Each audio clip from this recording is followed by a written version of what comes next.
en nuestra cuenta de YouTube, que es el encargado de esto. Vamos a ver si me responde. Listo, ya estamos grabando. Bueno, bienvenidos a todos una vez más. El día de hoy estamos con Diego Arroyo Gil, escritor de Señora Inver, Genio y Figura.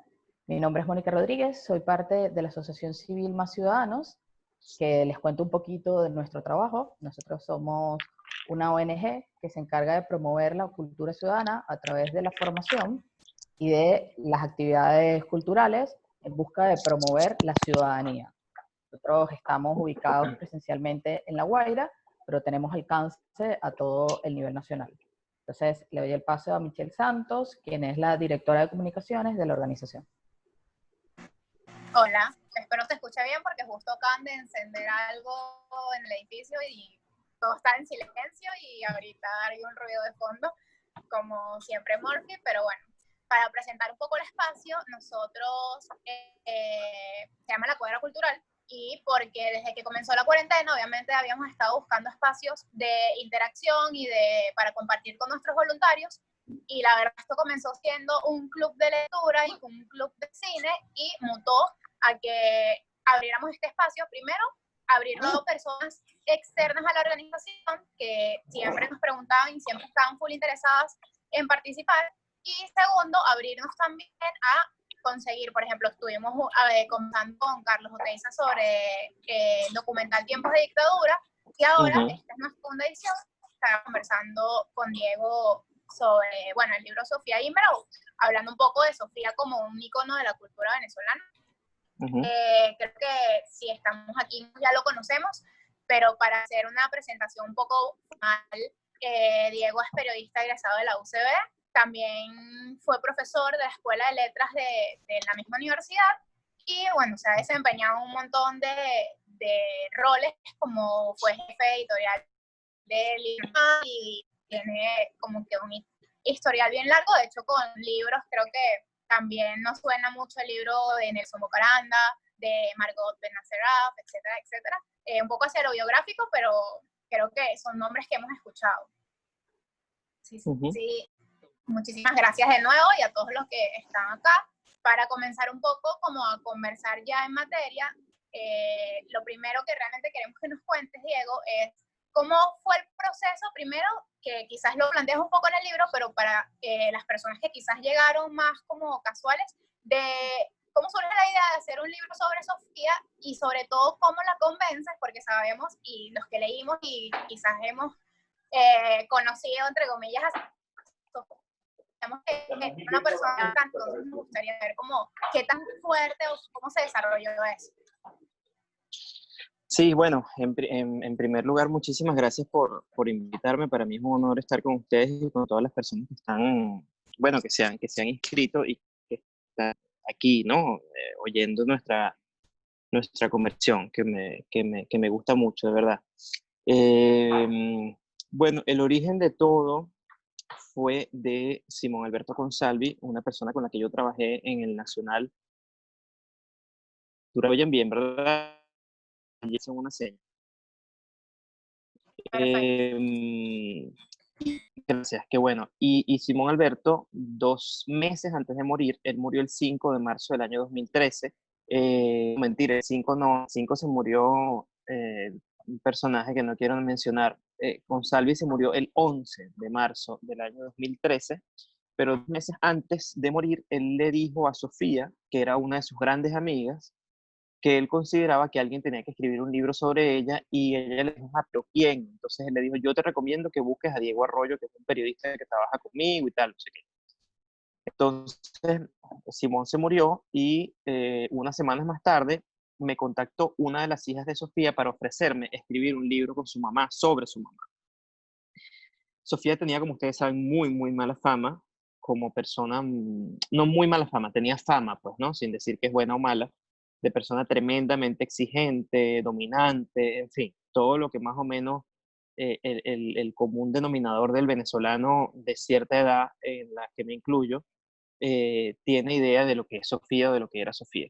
Entonces yo, temiendo someterme a un juez tan implacable y porque le tenía pánico, le dije a Adriana que yo no iba a hacer nada porque yo estaba muy comprometido con otros proyectos, que era verdad, pero en el fondo lo que había era temor de mi parte de ponerme a trabajar con una persona, bueno, con esa fama que tenía. Entonces ella me dijo, oye, qué lástima, porque con Salvi le habló mucho a mi mamá sobre ti y a pesar de que dijiste que por qué no vienes a la casa y se conocen, bueno, porque ella te quiere conocer en persona. Entonces yo ahí sí, por supuesto, accedí, porque imagínate, ir para casa de Sofía Everton, que ya estaba tan mayor y que era una persona de una relevancia tan tremenda, era un honor. Entonces fui para allá y me senté y de pronto la gran sorpresa fue que ella ni siquiera me saludó ni nada, sino que se volteó y me miró con esos ojos como de tigre que tenía, así fijamente, ¿no? Como si yo fuera una presa. Y entonces me dijo, ¿por qué no quieres hacer ese trabajo para mí? Entonces yo lo que hice fue que me quedé, como dicen los franceses, épaté, ¿no? Me quedé de una pieza porque dije, estoy hablando con Pablo Escobar, ¿no? Y resulta que esas 2 horas de conversación fueron tan gratificantes, tan inteligentes de su parte, tan divertidas también, que yo dije, esta mujer es fantástica, o sea, no hay manera de que yo diga que no voy a hacer esto. Y le dije, bueno, mira, yo tengo otros proyectos en el tintero, tengo compromisos con los que cumplir, pero yo quiero que empecemos a trabajar juntos. Entonces yo voy a comenzar a venir a entrevistarte. Y así fue como comenzó un periodo que duró una etapa, una era en mi vida que duró 3 años. Fueron 3 años de trabajo con Sofía, absolutamente fascinantes, y el libro es un reflejo de esos 3 años junto con...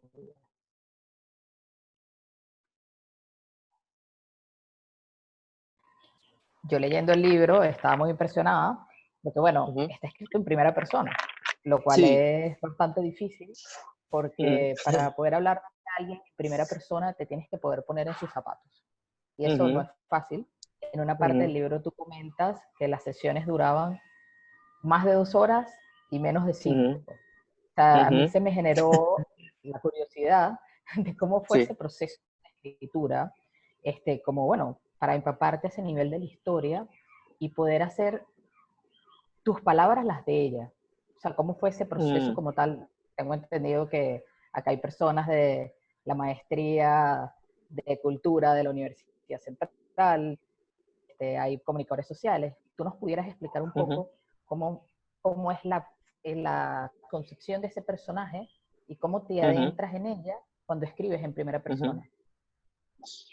Sí, esto es una súper buena pregunta y yo entiendo que cause curiosidad, porque es curioso incluso para mí.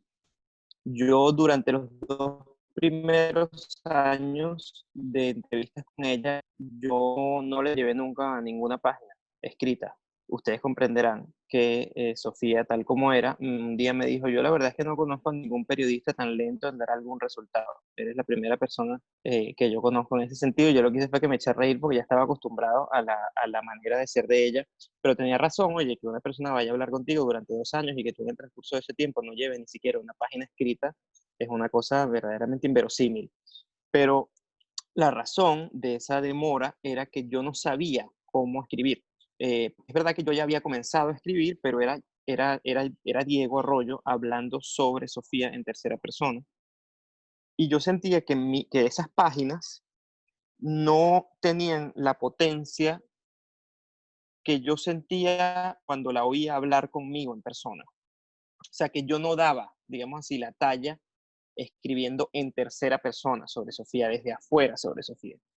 Y entonces resulta que un día, como ya nosotros habíamos comido un poco bueno, habíamos salido de Safriscos a decir que estábamos haciendo un libro juntos, un periodista, Manuel Gerardo Sánchez, de Clímax, El Estímulo, me pidió una semblanza sobre Sofía para su revista digital. Y entonces yo dije, bueno, está bien, yo escribo 4 paginitas, una cosa así. Y entonces ahí me surgió y me surgió una frase una mañana que mi nombre es Sofía Inver y tengo 91 años. Hay quienes dicen que son más porque ven el estado físico en que me encuentro y piensan que este cuerpo corresponde a una mujer de mayor edad, quizá porque piensan que todas las mujeres mienten sobre su edad y que yo entro en esa categoría de todas las mujeres. No, mi nombre es Sofía Inver y tengo 91 años. Eso, así creo que comienza, ya me lo sé. Eh, y, y entonces escribí 4 páginas de corrido en un día, una cosa así, que era ella hablando en primera persona. Y me salió tan, como con tanta naturalidad, es la palabra, creo. Y cuando leí aquellas 4 páginas, yo dije, pero es que esta es ella. Lo que pasa es que yo lo que tengo es que, y ahí fue cuando lo descubrí, yo lo que tengo que hacer es desaparecer. O sea, vaciarme yo y dejar que esa voz que yo he aprendido durante los 2 años que he estado conversando con ella, permitir que esa voz salga. O sea, que yo funcionaba como un medium, digamos así, ¿no? Y bueno, seguí, me lancé por ahí. Ese artículo es el primer, no es el primer capítulo, es la primera parte del primer capítulo, son 4 hojas, una cosa así. Y entonces seguí por ahí en primera persona. Y recuerdo que cuando yo se lo dije, ella se quedó un poquito como, ah, sí, de verdad, lo vas a hacer así y tal. Entonces le dije, sí. Cuando estuvieron listas las 200 páginas, yo se lo llevé y tal. Y entonces, bueno, el libro salió y después de que el libro salió, ella un día me confesó, me dijo, oye, ¿sabes que cuando tú viniste acá y me dijiste que tú ibas a escribir el libro en primera persona, yo pensé, este se jodió? Así me dijo, ¿no? Entonces yo me reí y le dije, ¿por qué? Y me dijo, porque había 2 grandes dificultades. La primera es que tú eres varón, tú eres hombre y yo soy mujer. Y la segunda dificultad es que tú tienes 30 años, yo tenía 30 años en ese momento, y yo tenía 90, tengo 90, 91, y no sabía cómo lo ibas a hacer. Entonces le dije, bueno, pero fíjate, surgió tan naturalmente. Entonces ella, como siempre, con su gran perdida y su ingenio, me dijo, y ahora tienes un gran problema. Entonces yo le dije, ¿a cuál? Me dijo que ahora te va a costar mucho dejar de hablar como la señora Inver. Así. Y entonces nos reímos, y ese fue el origen de la primera persona, que yo siempre digo que no es el Joker de la baraja, es decir, no es una fórmula que se pueda aplicar a cualquier personaje. Es algo, o sea, la propia naturaleza del personaje es la que te impone el discurso para hablar sobre él, ¿no? No funciona para todo el mundo. Tienes que tener una voz suficientemente fuerte, ¿no? Un toro de Miura, diría en España los taurinos, ¿no? O sea, un animal contrapío, con casta, para que esa primera persona se pueda mantener. Y Sofía era, sin duda ninguna, un ejemplar espectacular, ¿no? En ese sentido. Claro, y una mujer con una cantidad de vivencias impresionante. O sea, no era preguntarle sobre un año, era preguntarle por 90 años de vida, de que no tuvo un momento que fuera simple. O sea, toda su existencia como tal fue cargada como de muchísimo dolor, por Sí, supuesto, porque se muestra sí, en la página, puedes ver que sí. sufría y que de Ujú, repente por cosas muy pequeñas y muy simples, ujú. pero que al mismo tiempo era una mujer que tenía un temple excepcional y a Así mí es. me genera la curiosidad saber si Ujú, aún a sus 91 años tú estuviste hablando 3 años con ella, ujú, si la claridad de su mente reflejaba todas sus experiencias. Porque a veces uno piensa, bueno, hablo con esta persona que es tan mayor y a veces pierde el ujú, hilo de la historia. O a lo mejor ujú. recuenta, o sea, pierde detalles, pero por lo que uno logra ver en este libro, ella no olvida un detalle. O sea, todos los detalles Sí. para ella son importantes. ¿Cómo fue para ti ese momento de tener que encauzar toda esta historia o de repente decir, mira, en verdad sí se le olvidaban cosas y después nos íbamos acordando? Sí, por supuesto, porque tú lees el resultado, ¿no? Y el resultado, la verdad, es que hay un periodista que está detrás que también coteja datos. Es decir, eso no es una transcripción literal de nuestras conversaciones. Y ese es el trabajo, o sea, ese es el trabajo periodístico o biográfico que yo tenía en mis manos y con el que yo tenía que cumplir. Muchas veces ella me contaba algo y me decía, no, porque eso ocurrió en el año 1953. Y yo le decía, no, eso no es posible que haya sido en 1953, pues tú en 1953 estabas en tal sitio. Entonces se quedaba pensando y decía, oye, Diego, ¿es verdad? No, entonces tiene que haber sido en el 57. Entonces, sí, claro, en el 57 sí, porque sí coincide, es decir, y es normal, no solamente porque tuvieras 90 años, si a mí me ponen ahorita a hablar de cosas mías del año 2010, de pronto digo que fue en el 2010 y resulta que fue en el 7 o en el 12, ¿me estás entendiendo? Em, Claro, y sí, o sea, una vida de 90 años, que hay que verle la cara, pero además vivida como Sofía, que no, 90 años eran como 9 siglos. O sea, y de conocer a tantísima gente, eventualmente se le iba un nombre, no incluía en algún relato alguna persona que luego era relevante, y entonces cuando veíamos las fotos, decía, "Ay, es que fulano también estaba allí, claro, entonces cuenta algo de fulano". Como te digo, el trabajo mío es ordenar todo eso y ponerla eventualmente con mejor memoria de la que tenía cuando conversaba. Pero no es que tenía mala memoria, es que tenía esas lagunas naturales que todos tenemos cuando estamos conversando sobre nuestra propia vida y recordando, y además eventualmente recordando cosas. Oye, estábamos en el año 2013, 2014, 2015, y Sofía tenía que recordar, de pronto se te van los papeles, ¿no? Este, y momentos en que por razones de salud ella estaba enferma y estaba como decaída y tal, entonces yo igual iba, porque tenía algo que sí es verdad que no sufría ningún tipo de alteración, incluso si estaba enferma, ¿no? Si tenía alguna crisis respiratoria, si tenían que ponerle oxígeno porque no le faltaba el oxígeno, ¿no? Que es que tenía una capacidad como, gracias, tenía una capacidad, era como, yo siempre digo que era como un relámpago mental, en el sentido de que era muy ingeniosa al hablar, y son esas pizcas de ingenio que yo creo que están en el libro cuando de repente dice algo que te hace que te destornilles de la risa, ¿no? O que lanza en medio de un discurso memorioso un acerto sobre la vida que te deja patidifuso. Entonces era muy sabroso conversar con ella. Que bueno, yo tenía una pregunta un poco respecto a la que habíamos hecho anterior, que era Uh-huh. cuando estaba cerrando, que Sofía te dijo que ahora te va a costar un poco de espera o dejar de hablar como la señora Inver. Yo tenía como justo esa pregunta, que costó un poco como desprenderte, porque a los le pasa, y quizás también como que despegarte del personaje, de ya en este punto estoy hablando como Sofía o estoy viviendo mi vida desde esa perspectiva y en este punto ya soy Diego, o cómo fue ese proceso también como de, bueno, terminé el libro ya, o se cuenta más adelante como que estoy cosas que diría yo, no, que Sofía, un poco como ese proceso y que nos partas como el post de haber hecho el libro.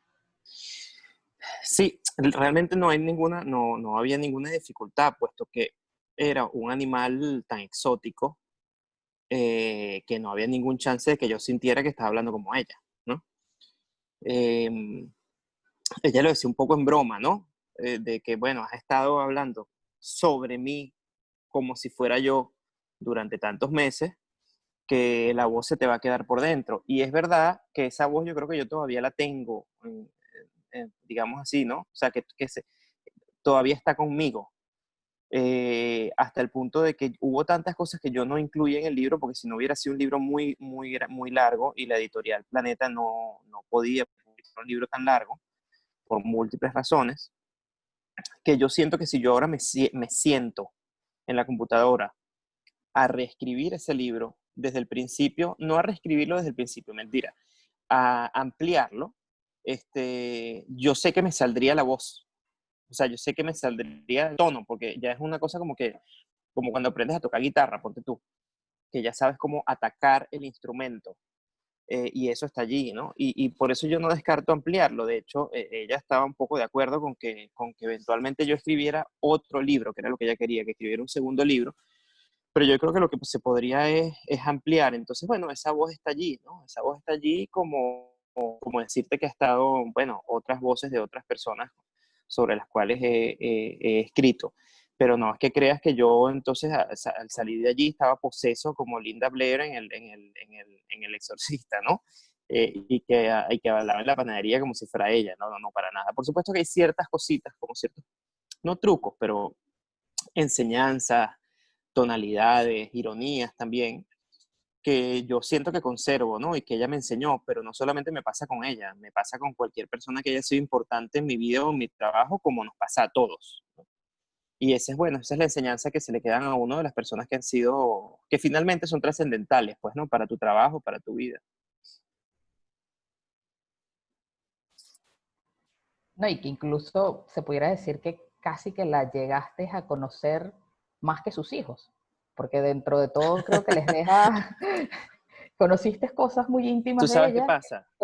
Sí, ¿tú sabes qué pasa? Que yo te aseguro que si un periodista viniera ahorita a hablar contigo, o hablar con Michelle, o hablar conmigo, y estuviera 3 años hablando con cualquiera de nosotros tres sobre nosotros, sería capaz de ir a contarle a mi hermano una cantidad de cosas y mi hermana te va a decir, ¿qué? Porque uno vive con la gente, pero tú no estás averiguando, o sea, tú no estás poniendo en claro la vida de una gente como la tiene que ordenar una persona, un biógrafo, un periodista para transmitirla. Entonces, claro, desde luego, muchas cosas de las hijas, no, de Sofía, que las hijas no, se enteraron con el libro o entendieron con el libro, porque el libro lo que hace es que te ordena en un discurso eso que tú has vivido y que en lo que no estás pensando de pronto de por qué fue así o no terminas de entender por qué fue así, porque también si tú estás involucrado emocionalmente como familia con otro ser, bueno, ahí median una cantidad de cosas y razones y en fin, ¿no? O sea, asuntos pendientes que te impiden ver. Entonces una persona externa puede servir como mediadora, ¿no? Entre ese grupo familiar o incluso de amigos también, ¿no? Porque ni siquiera los mejores amigos tienen todo en claro sobre uno. Si uno mismo no lo tiene sobre uno, imagínate tú. Claro, igual me sorprende bastante cuando habla de su hija mayor, que dice que tiene Ujú. muy mala relación, y yo me Sí, imagino a su hija leyendo el libro, viendo como otra sí. perspectiva de su mamá, con la Ujú, voz de su ujú, mamá, que entonces debe ujú. haber sido muy interesante ese proceso, no solo para ella, sino también para ti, que te convertiste Sí, en uno más de la familia. sí. Con la cosa, bueno, en fin, el destino es así, la vida es así, pues.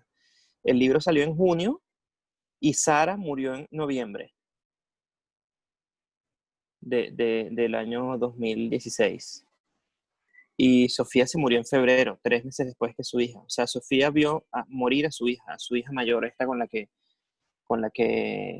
no tenía tan buena relación como tenía con las otras, con los otros tres hijos, con Daniela, con Adriana y con Pedro. Y por supuesto, no estoy cometiendo ninguna infidencia, puesto que, como bien lo has dicho tú, eso está allí en el libro, ¿no? Pero bueno, mira, en fin, no siempre las mujeres ni los hombres están igual de preparados para tener hijos en ciertos momentos como en otros. Y yo creo que un poco eso fue lo que pasó, ¿no? Y el hecho de que era una relación difícil, bueno, también nutría mucho la biografía y la propia complejidad de ella como madre, que lo fue mucho, en ese sentido fue muy judía, Sofía. Además de jodida, era muy judía, y donde ves un poco el judaísmo de ella es en eso que los judíos llaman la Yiddish Imame, ¿no? La gran madre. Y sí lo fue muchísimo con sus hijos. Mira, por aquí tenemos una pregunta de Marisol de Sí, Macedo, que dice que vale. si tuvieras que seleccionar una cualidad, un defecto y algo de Ujú. lo que te dijo que te significó más, ¿cuáles serían? Algo de lo que me dijo. Dice una cualidad, un defecto y algo de lo que te dijo que más te significó. Sí, eh, una cualidad, su inmensa capacidad de trabajo. Yo le he dicho, y se lo dije hace poco a una de sus hijas, comentándoselo, porque la verdad es que no lo había pensado sino ahora, que siempre se destaca mucho la capacidad de trabajo de Sofía, que se levantaba a las 5 de la mañana, un poco antes, y se acostaba a las 12 de la noche trabajando, es decir, dormía 4 horas y media, eh, máximo 5 horas. Tenía 18 teléfonos en su casa, había un teléfono en la bañera, porque hablaba por teléfono cuando se bañaba en la mañana, desde que se estaba bañando y de pronto hablaba, mira, acuérdate que tienes el programa dentro de una hora, o sea, una cosa, pero es una capacidad de trabajo tan impresionante, que por eso es ejemplar y utópica. O sea, es imposible emular esa capacidad de trabajo a menos que tú seas un animal de trabajo como el de ella. Pero desde luego esa capacidad de trabajo fue lo que logró que Sofía hiciera tantas cosas incluso a la vez. No hay que olvidar que hubo una época en que Sofía hacía el programa de televisión en la mañana, dirigía las páginas culturales del Universal, dirigía el Museo de Arte Contemporáneo, tenía un programa de radio y tenía una revista. Y además era mamá de 4. Es decir, era una cosa insólita, que nadie podía con ella. Pero bueno, esa es una cualidad tremenda que Sofía tenía. Y ella muy bien decía que cuando uno le preguntaba cómo te gustaría ser recordada, y entonces decía como una gran trabajadora. Y yo creo que eso era lo que ella... Una, una, un defecto, tenía muchísimos, tantos como virtudes. Y muchas de sus virtudes eran también sus defectos. Yo creo que Sofía era tremendamente exigente. Y ella misma lo decía, hasta un grado verdaderamente anómalo. Y era tremendamente exigente con ella misma y como lo era con ella misma, también con los demás. Hasta el punto de que podía llegar a asfixiar un poco, ¿no? Porque era una persona que, ¿cómo no vas a poder? Sí, claro que tienes que poder, sí, pero que tienes que poder. Bueno, ya va, espérate un tico, dame un chance. Esa cosa de no tener pausa, ¿no? De incluso ante el duelo y ante momentos difíciles, estar adelante. Salir a trabajar, bueno, mira, no todo el mundo puede hacer eso. Hay gente que necesita pausa. Ella, en cambio, necesitaba siempre estar activa y de pronto no se daba cuenta, creo yo, de que efectivamente hay gente que no, bueno, mira, no, hay gente que sí necesita poner un freno, ¿no? Que no puede reaccionar como tú frente a las cosas, pero eso era también ella su manera de hacer, se desesperaba si veía que alguien estaba mal, entonces como queriendo resolverlo, entonces bueno, de pronto te podía ser un poquito exasperante en ese sentido. Creo que ese era uno de los defectos de Sofía, como tuvo tantísimos y ella lo sabía, y como tuvo muchísimas virtudes. De cosas que me dijo que a mí me impresionaron mucho, bueno, muchísimas, o sea, podríamos estar aquí 5 horas, pero creo que hay una cosa muy bonita que me impresionó mucho cuando me la dijo, porque me dijo, el tiempo sirve para muchas cosas. Así, ¿no? Ella que era obsesiva con el tiempo, pero verdaderamente obsesiva con el tiempo y con la puntualidad. Tanto que llevaba 2 relojes, llevaba uno en la muñeca, o sea, solo se dañaba uno y el otro funcionaba, ¿no? Y hubo una época en que tuvo 3, 2 en una muñeca y otro en otra. Era obsesiva con el tiempo, entonces me dijo, el tiempo sirve para muchas cosas, una de ellas es para descubrir que existe el corazón. Que es una frase que no se parecía mucho a la Sofía Inver que tiene todo el mundo en la cabeza, ¿no? Pero que rendía cuentas, bueno, de una fragilidad. Y ahí también hay otra frase que ella decía, yo no soy fuerte, eso es mentira, yo solo soy una muchacha que tiembla. Y si tengo una fortaleza es precisamente esa, es mi fragilidad. Luego hubo otra, fíjense, me hacen esa pregunta y entonces empiezo a pensar. Un día yo le pregunté sobre el éxito, porque Sofía estaba rodeada de gente que la admiraba, en fin, y que todos los días le recordaban lo buena que era, lo perfecta que era, lo trabajadora que era, en fin, todo eso, ¿no? Entonces yo le decía, ¿cómo hacías tú para manejar el éxito? ¿No? Entonces ella me dijo algo que no se me olvida nunca. Me dijo, bueno, que yo siempre estaba un paso adelante y el éxito estaba atrás. Yo estaba un paso adelante trabajando y el éxito estaba atrás. O sea, ¿qué quiere decir? Nunca estuvo nariceada por el éxito, ¿no? En parte porque ella sentía que ella no había hecho suficiente, a pesar de que había hecho muchísimo, ¿no? A eso me refería cuando les decía esa cosa insaciable que ella tenía de seguir haciendo cosas y hacerlas mejor y hacerlas mejor y hacerlas mejor. Entonces, claro, eso hacía que nunca se sintiera suficientemente satisfecha de nada, puesto que siempre había algo nuevo que hacer, ¿no? Algo más que hacer. Una frase también, y con esto ya cierro para que ustedes sigan preguntando. Ella me dijo, yo no tengo sueños, yo hago cosas. Que me parece estupendo.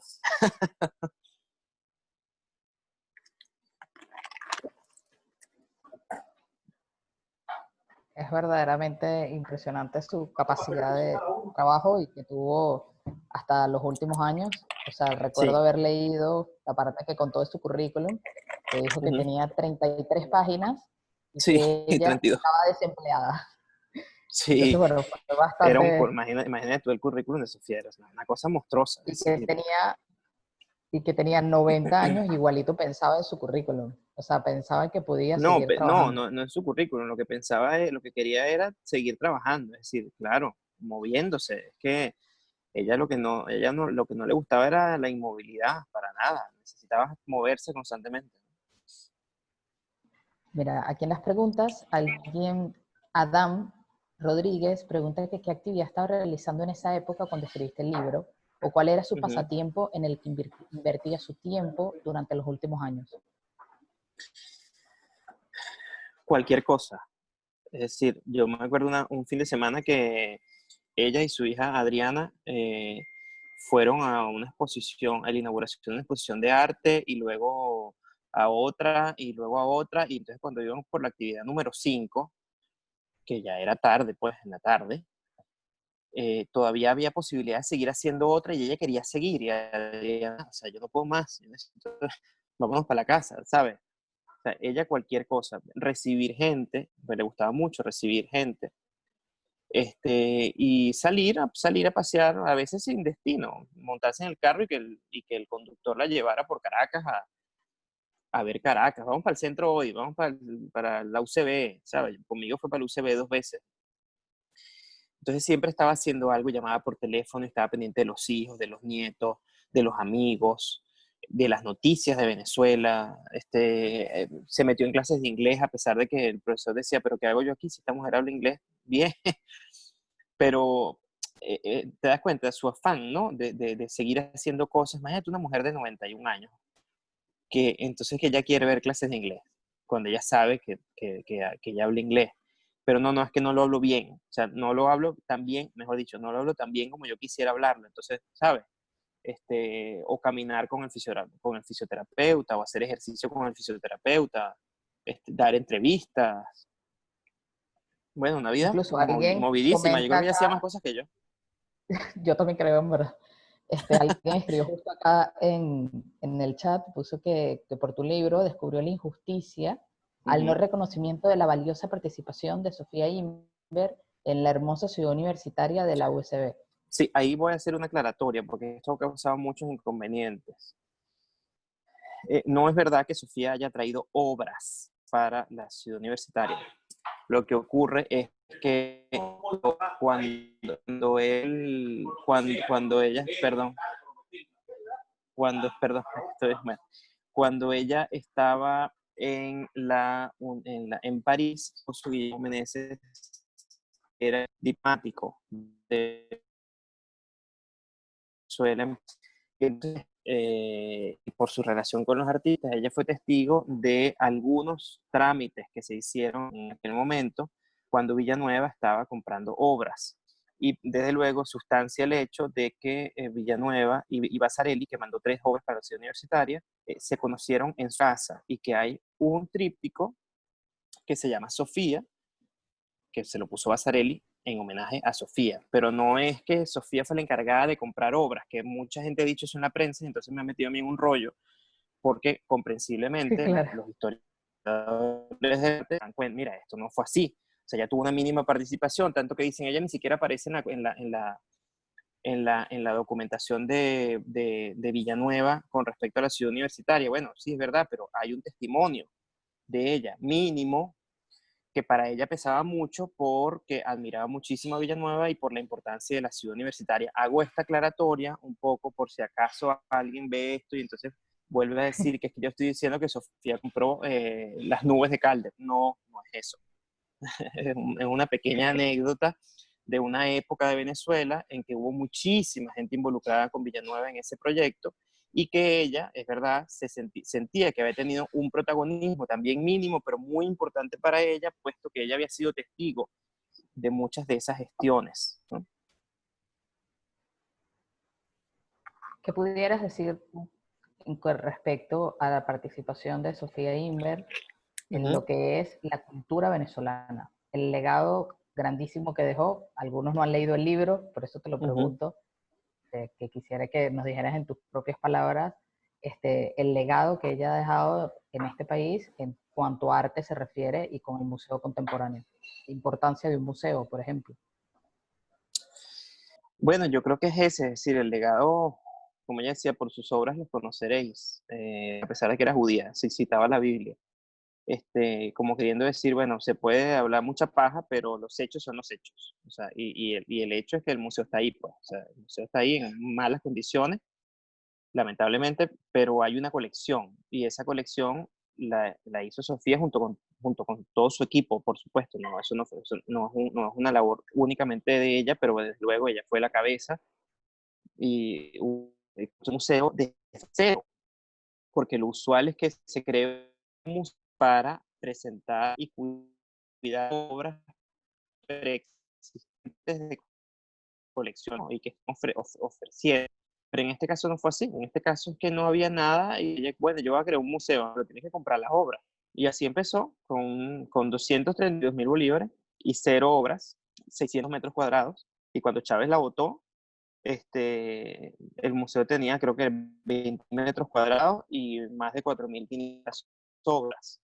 Y no es que eran obritas, o sea, no. O sea, creo que la colección de Picasso más importante que ha tenido Venezuela en toda su, bueno, que tiene Latinoamérica, está en el Museo de Arte Contemporáneo y en buena medida gracias a ella.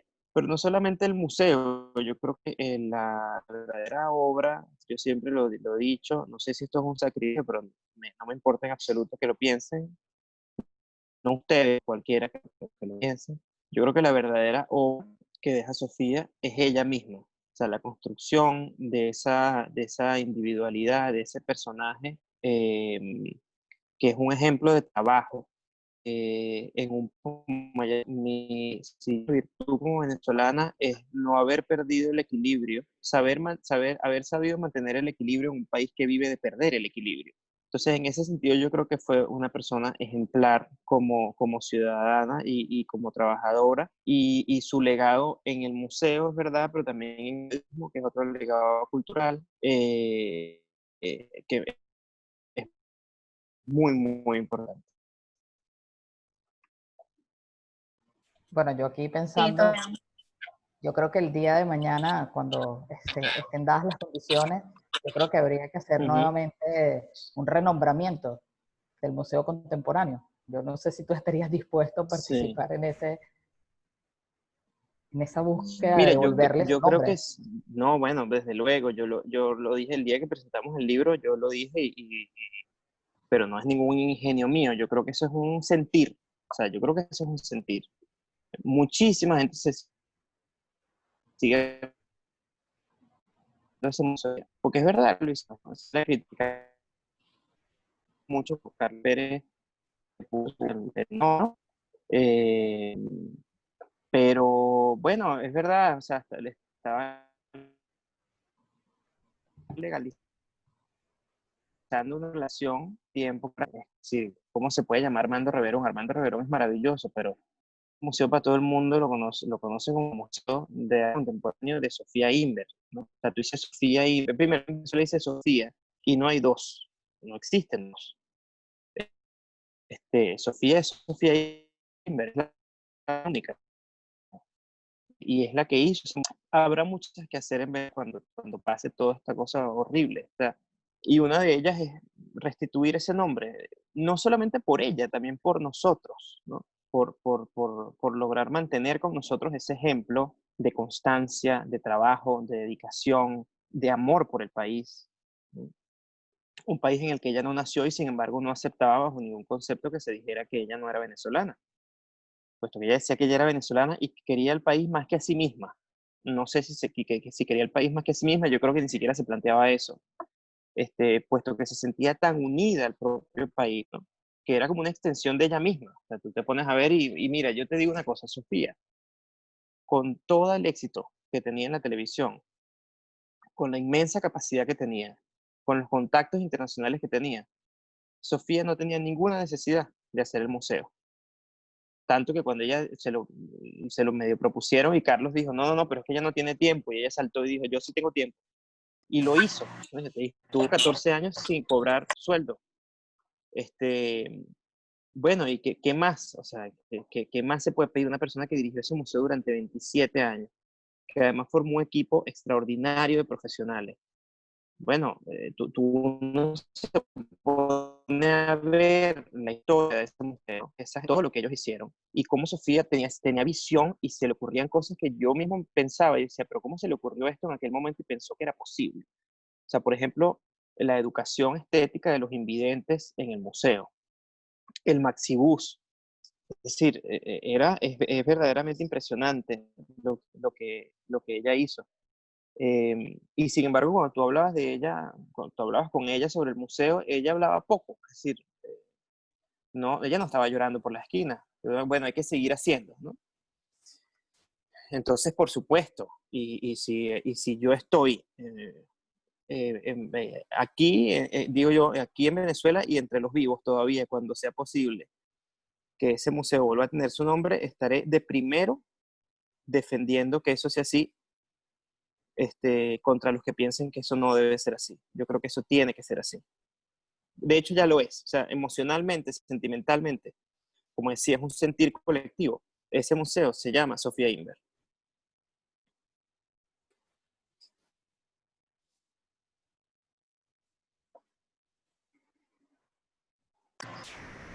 Claro. No sé si tenemos un chance para hacer una última pregunta que quedó Sí, claro. en el preguntas y respuestas, que es de Macu Sí. Ascarate. Ajá. Pregunta, de las cosas antes de descubrir fue su miedo a la muerte, siendo una mujer tan valiente. Al final logró asumirla, como la pregunta que se nos quedó allí. Bueno, es que eso es muy difícil porque no está para preguntárselo, ¿no? Es verdad que ella tenía mucho miedo de morirse. Yo creo que amaba tanto la vida y como ella decía, y no era creyente. Que es decir, ella decía, bueno, cuando tú eres creyente y crees que hay otra vida, bueno, perder esta es como vamos para otra, ¿no? Pero cuando tú no crees, por más que quieras creer y no has logrado creer que existe otra vida y tú sabes que esto que está aquí es lo único que existe y que una vez que te mueres se acabó, no hay más.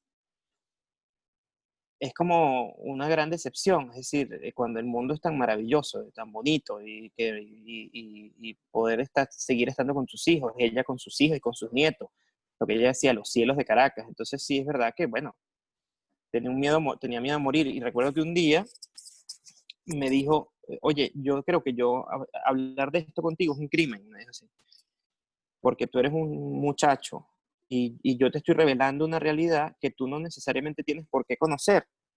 Y es verdad, yo no tenía mucho miedo a la muerte, o sea, no había pensado en eso. Yo no tenía esa angustia de que qué va a pasar después si nos morimos y tal. Y yo creo que ahora la tengo un poquito, ¿no? este, Precisamente porque, claro, la comprendía, ¿no? Pero fíjate tú, la última vez que yo la vi, el último día que yo la vi, ella me dijo, y yo no supe leer esa señal en absoluto, porque además que no estaba pensando que Sofía se iba a morir, porque a pesar de que estaba mayor, para mí Sofía era eterna, ¿no? Lo sigue siendo, ¿no? O sea, yo sigo conversando con ella, yo creo que todos los días, yo pienso en ella todos los días, en mi escritorio tengo una foto de ella. Y, y entonces ella me dijo, oye, Diego, pero ¿por qué yo le tengo tanto miedo a la muerte? Si es una cosa tan natural, me dijo así. Y a mí me sorprendió, como, oye, primera vez que la escucho decir esto. Pero desde luego no pensé que se iba a morir 2 días después, ¿no? O al día siguiente, para nada. Me parece un movimiento más de una inteligencia que siempre se estaba buscando y que estaba tratando de mejorar y que se daba cuenta, bueno, mira, que era una cosa como obsesiva también estar pensando todo el tiempo, pero ¿cómo no va a ser obsesivo eso si tú tienes 92 años y tienes problemas de salud, en fin, ¿no? Entonces, mira, no sé ese momento, yo le agradezco a Dios si existe, que ella cuando falleció prácticamente ni se enteró. O sea, se quedó dormida, pues, ¿no? Y además en el carro andando, que era lo que a ella le gustaba, ¿no? Sentir el movimiento del carro porque sentía que ella se estaba moviendo. Y que eso fuese así, o sea, que fuese una muerte tan limpia, en que no hubiera un sufrimiento mayor del que ya había por su edad, yo creo que eso era lo que ella se merecía, y además que se murió un lunes, es decir, el primer día de la semana, temprano en la mañana, que era la hora en la que ella se ponía en marcha, ¿no? Entonces fue una muerte hasta bonita, en medio de la inmensa conmoción que nos causó a todos, al menos a mí me causó una conmoción muy grande, ¿no? Todavía, o sea, todavía a veces digo, pero se murió, sí, no puedo hablar con ella más, ¿no? Y sin embargo, tú te das cuenta, después de que transcurre el tiempo, de que hay una conversación, como les decía, que no cesa nunca, puesto que ella dejó de estar en mi vida diaria, pero ella está dentro de mí como una interlocutora, ¿no? Muy valiosa, muy valiosa. Que ya, como que al final siempre hay como esos mensajes o premonitores o que le damos significado como que tiempo después cuando comenzamos como a entender muchísimas cosas. Ya, ahora sí, para siempre, cerrar un poco, sí, dime. Agradecerte demasiado por tu tiempo y por estar aquí, No, y a todas las personas que nos dejaron sus preguntas y que estuvieron aquí durante todo este tiempo. Queríamos como que nos dejaras quizás un mensaje final, un poco imaginando esta conversación que tú dices que puedes tener diariamente, ya como que, ¿qué nos diría como ciudadanos quizás que como que para... Mira, no perdón, discúlpame, no, Luis Rosas está diciendo que él hizo una pregunta. A ver, ay, perdón si no la leímos.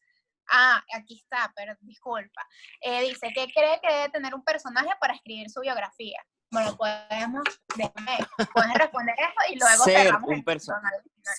Es rapidito, es facilito. Tiene que ser un personaje. Yo siempre digo que la gente común, como nosotros, Marta Medina dice que también hizo una pregunta. Yo creo que la gente común es muy sabrosa para vivir con ella, pero para escribir, yo creo que tienes que ser un personaje. para escribir uno sobre ello, es mejor siempre que sea un personaje. A la otra pregunta, a ver. Marta, ¿dónde nos dejaste tu pregunta? Déjame ver. Sí, yo le respondí por privado. Marta comentaba si podíamos conseguir el libro online y No. Sí, Nosotros lo pasamos conseguir. con la invitación, pero igual está disponible. Chévere. Y se Entonces, planteaban Michelle, hacer un documental. Ay, ojalá se haga un documental. Yo creo que a Sofía habría que hacerle una película ya con actriz y todo. Entonces, ¿cuál era tu comentario final, Michelle, para cerrar?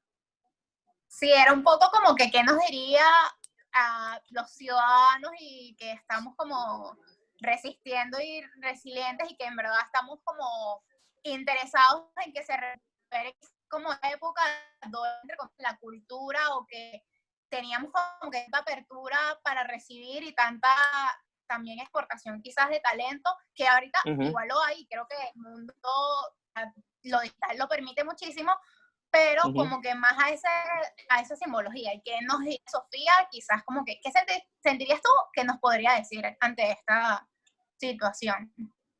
Bueno, te voy a decir una cosa que yo creo que ella diría. Ella te diría, sabes que esto va a estar peor, ¿no? Te diría una cosa así. Entonces yo le decía, pero ¿por qué eres tan pesimista? Entonces me decía, bueno, porque hay un pesimismo que avanza muy rápidamente. Es decir, sabes que las cosas van a empeorar, pues ya estaba segura de que las cosas iban a empeorar, y por eso tienes que trabajar más, quejarte menos y trabajar más. Yo creo que eso es lo que diría Sofía. No se pondría con cosas como melancólicas, ni con una lloradera, no. Decía, sí, esto va a estar peor, mañana a lo mejor no vas a tener con qué comer, te va a costar ir mucho al mercado porque esto no va a cambiar y tal. Entonces tienes que trabajar, y tienes que trabajar más calladito, sin estarte quejando tanto, y dale. Un poco yo creo que eso era lo que te hubiera dicho. No te hubiera pasado una mano por el hombro. Te hubiera más bien hecho así, dale pues. Bueno, muchísimas gracias, Diego, de verdad, por habernos acompañado el día de hoy. Bueno, cuentas con todo nuestro apoyo dentro de la organización y con las puertas abiertas Gracias a para ustedes. cualquier cosa el día que lo necesites. Seguro. A Muchas todos los gracias. participantes, Y gracias lo por estar. felicito por su labor. Gracias. Gracias por invitarme. Un beso para todos. Muchísimas gracias. Gracias, Iván. Igual, muchísimas gracias a todos los que estuvieron durante